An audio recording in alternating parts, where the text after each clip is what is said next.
Hari Om, Bhagavad Gita, Moksha Sannyasa Yoga, chapter 18, verse 50.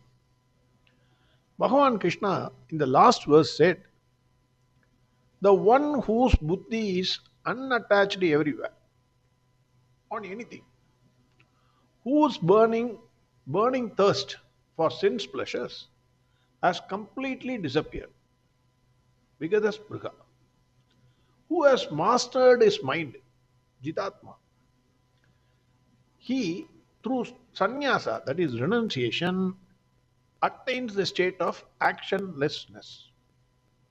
Bhagavan already said, sitting idle is not actionlessness. 24 into 7 you must work. In your swadharma, whatever is your duty, you must do. Don't run away from your duty. Do your duty, but remain unattached through the mind. That is a wonderful thing Bhagavan has given. I was thinking, we will run to sannyasa. Bhagavan says, you are a fool. Do your duty first. Don't get attached. That is actionlessness. Bhagavan has said this. Verse 50.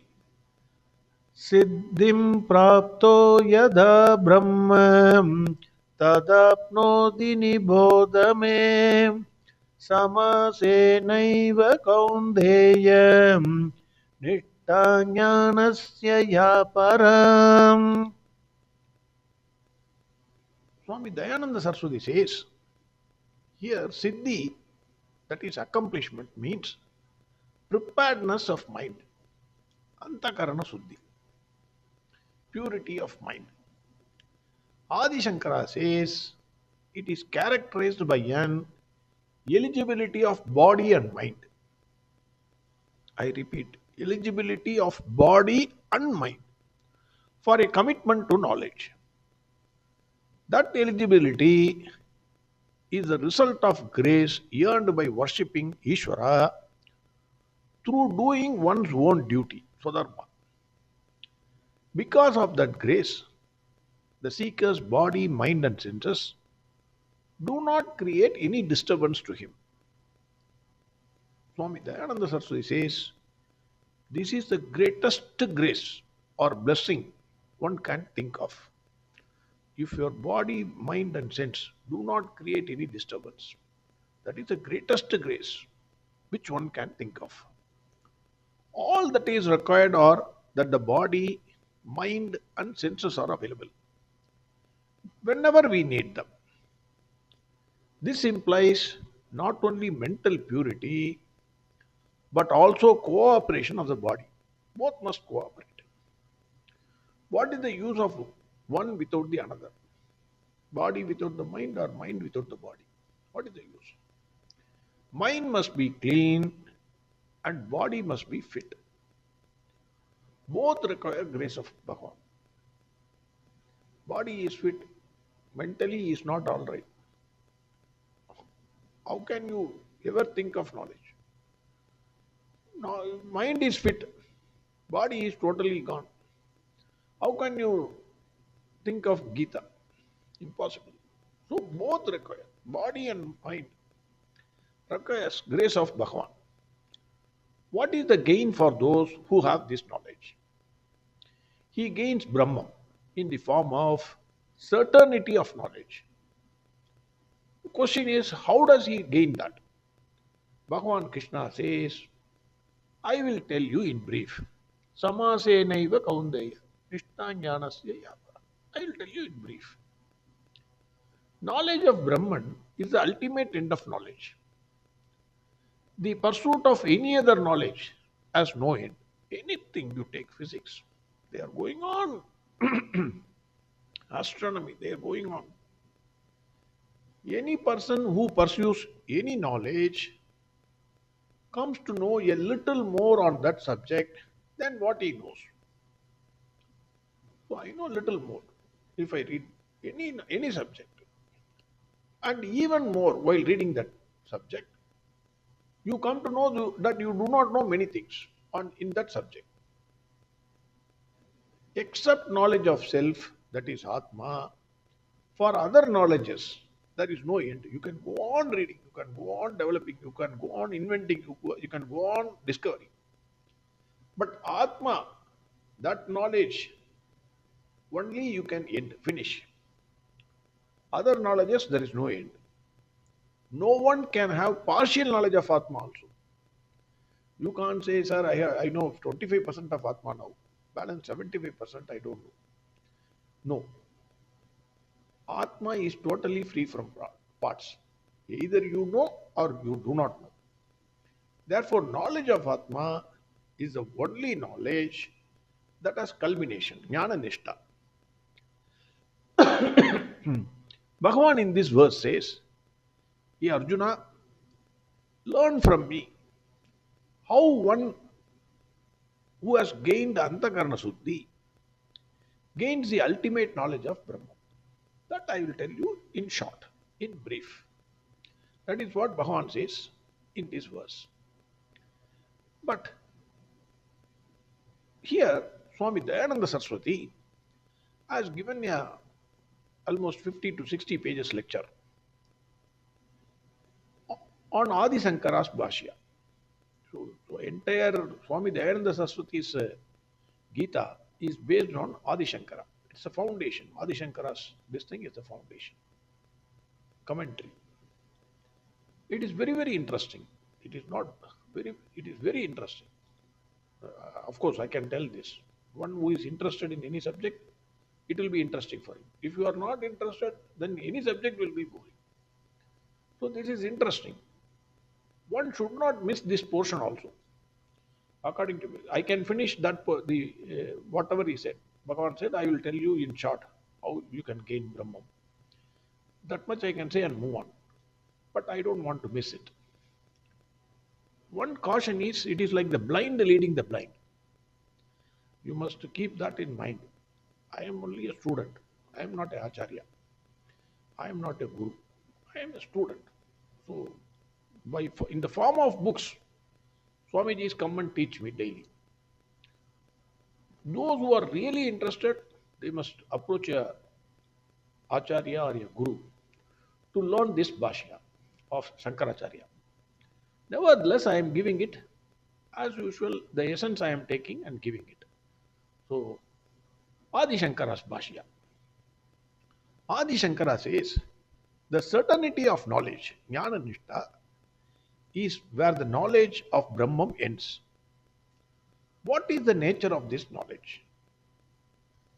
Sankara says, in whichever form the knowledge of Atma is, the certainty is in that form. Slightly tricky. Jnana Nishta is not different from Atma. Then the question is, what is the nature of Atma Jnana? Sankara answers that whatever is the nature of Atma, that is the nature of Atma Jnana. Knowledge is as true as the object. I repeat. Knowledge is as true as the object. It is getting explained in later. Shankara says the nature of knowledge of Atma is in the form in which it was told by Bhagavan Krishna through the verses of Gita as well as the Upanishads and by reasoning. Some people say, this is the objection raised by some people. So Shankara says, Swami Dayananda Saraswati has given this. The objections raised. And then how Adi Shankara answers. So some people say, argue, that since Atma has no form, that we know, Atma has no form, self-knowledge is not at all possible. Their argument is, knowledge is always in the form of the object of knowledge. For example, the knowledge of a part is as good as the part. That is the example. So their argument is twofold. One, Atma is not an object but subject. It has no form. If Atma is not an object, how to gain knowledge of it? Because knowledge is as good as the object that we have seen. Part. The knowledge of part is as good as the part. Their second objection is for knowledge to take place, the object of knowledge must have a form. Atma has no form. Space has no form. So their argument is knowledge of Atma is not possible. Atma is neither an object nor it has a form. How to gain knowledge of that Atma? How to gain jnana nishta? That is certainty of knowledge. That is the issue now.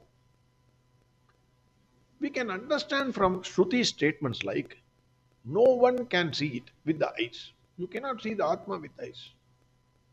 It is without sound. No one can hear it. No one can touch it also. How can you touch space? If you want to touch space, you can have any number of rackets, but you cannot touch space. Similarly, Atma, you cannot touch. One can conclude that Atma is not an object and has no form. Hence, knowledge, enjoying the form of Atma is not possible. For contemplation to take place, there must be some form. That is why in Hinduism, a form is prescribed. You can concentrate on Krishna, you can concentrate on Rama, you can concentrate on Ganesha, you can contemplate on Shiva. Contemplation to take place, there must be some form. Atma is formless. Without form, there is no cognition. The process of understanding. Without cognition, how can one contemplate and gain jnana nishta? That is again the question.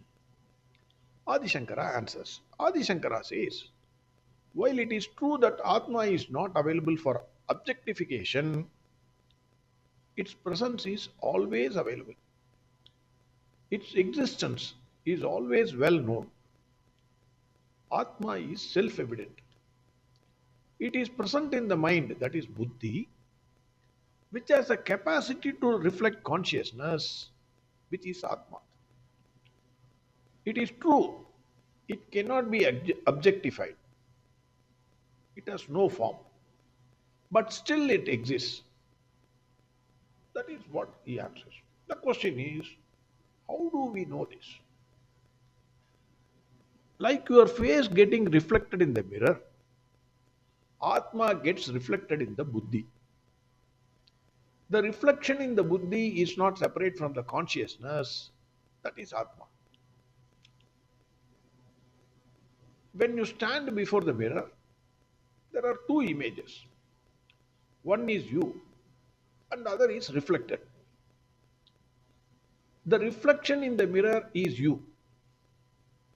Similarly, what is reflected in the buddhi is nothing but the Atma, that is consciousness. Because of the reflection of the consciousness alone, the body, mind and senses are conscious. The problem is, since consciousness pervades the entire body, many people conclude body is Atma. There is nothing other than body. That is why they say enjoy. As long as you are alive, enjoy. They conclude that body is Atma. Only because of the presence of consciousness in body, if you touch any part of the body, you become conscious of it. Suppose if you are sleeping, somebody comes and touches you, any part of your body, maybe your ears, maybe your leg, maybe your stomach, maybe your hand. If he touches any part of your body, you become conscious because Atma pervades the entire body. Actually, what you are touching is not the body, but the Atma, because body is inert. This I need not say. We all know body is inert. Because on a dead body, if you put a fire, it is as cool as cucumber. Only when Atma is present, you jump. Even if you touch a hot coffee tumbler, coffee glass. But if Atma is not there, body is, you do whatever to the body. It is inert. There is no difference between the image reflected in the mirror and you are getting reflected in the mirror. But though the reflection is you, you are not the reflection. If suppose if your hair is not properly combed, you don't try to comb the image in the mirror. You comb yourself. So even though the reflection is you, you are not the reflection. Similarly, there is no difference between the reflection of consciousness in the buddhi and consciousness. Though the reflection is consciousness, consciousness is not the reflection. Adi Sankara says, people who have not properly inquired into the Shastras and do not have discrimination think that physical body is Atma. That is natural because body is conscious. If you touch any part of the body, you become alive. Immediately you react. It is very natural to conclude that this conscious body is me and everything else is other than me. That is why we have this limited ego. We say you are different, I am different. How can one say Atma is unknown? Because of the presence of consciousness, one looks at the body and say, this is me. Don't touch me. Why are you saying that? Because consciousness is present in the body. What he identifies himself is nothing but the conscious being. So that consciousness, Atma, is already well known to all. Because only because of its presence you are saying, I am me. Don't touch me. Don't irritate me. If you take Atma as the body, that body is subject to aging, illness, death, etc. But Atma is not subject to aging, illness, death, etc. The conclusion that Atma is body is due to lack of discrimination. There is no viveka, aviveka. Since Atma is already known, but wrongly concluded as body, only by the process of elimination or negation, neti neti. Everything you have to one by one, you have to negate and come to the conclusion that Atma is not the body. Brahman is the innermost self. I am Atma Brahma. The knowledge that Atma is Brahman removes ignorance and goes away. We will stop here today. This is going for 40-50 pages, but slowly we will try to understand Adi Shankara's Bhashya. So, the next portion will come tomorrow. Again, verse 50. Siddhim prapto yadha brahma tadapnodi nibodhame samasenaiva kaundeya nishta jnanasya ya param. Hari Om, Sarvam Krishnarpanamastu. Narayana Narayana Narayana Narayana Narayana Narayana Narayana Narayana Narayana Narayana Narayana Narayana Narayana Narayana Narayana Narayana Narayana Narayana